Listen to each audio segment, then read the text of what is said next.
Mommy's Always Here, an MDLG and ABDL story about meeting the perfect person at the wrong time and how the love of a mommy can help heal all wounds. Written by Tina Moore. Narrated by Katrina Medina.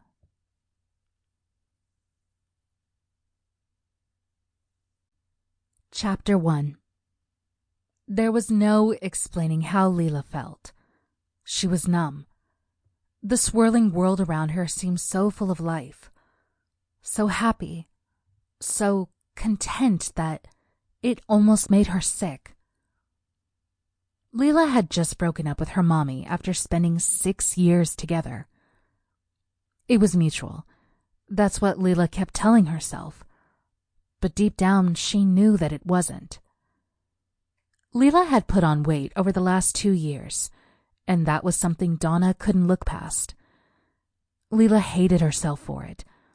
But what she hated, even more, was that she didn't have the control or discipline to stop herself. It's not as though she ate particularly unhealthy foods, but with her new job and moving to a new city, her exercise routine had gone out of the window. What was more was that Leela was about to celebrate her 36th birthday. Who, in their right mind, would want an overweight 36-year-old as their baby? I will never find someone who will want me. I'm not what other women look for. I'm not what they want, Leela thought as she took the train to her new apartment. She had moved out of the home she and Donna had bought together and moved into a small, one-bedroom apartment just outside of town. Leela looked around the train and sighed. How could she have been so cruel? I never even did anything to deserve that treatment, Leela asked herself, catching her reflection in the window of the train as it went through a tunnel. Looking away out of disgust, Leela tried to fight back her tears. Idiot. You're a fucking idiot, just like everyone says, she said to herself as she stood up and made her way to the door, ready to get out. There was the usual hustle and bustle of the impatient people as she disembarked and felt the push come behind her, knocking her to the floor.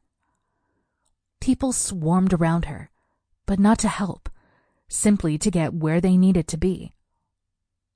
Leela looked up, sighing and resting her hands on her knees as she looked around. I'm invisible. No one is ever going to notice me. And I mean, why should they? I'm nothing, she sadly thought, picking up her bag and putting it back on her shoulder before standing up and walking out of the station. Leela walked down the street, looking over her hands and taking off the ring Donna had given her as a present. I won't be needing this anymore, Leela said out loud. She looked at the ring with its diamonds and rose gold. Donna had given it to her on their 2nd anniversary, the night she had told Leela that she would love her forever. Leela shook her head, trying to shake off the deep feelings of betrayal, abandonment, and heartbreak as she wiped a tear that had begun to roll down her cheek.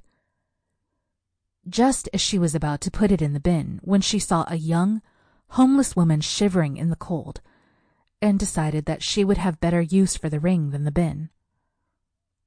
She could sell it or something, Leela thought, extending the ring to the girl.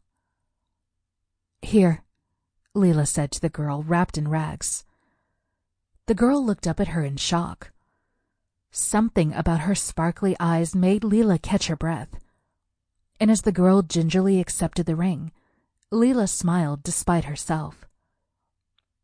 I can't take this, the girl said, standing up and pushing the ring back into Leela's hands. Leela frowned and watched the woman scurry down the street.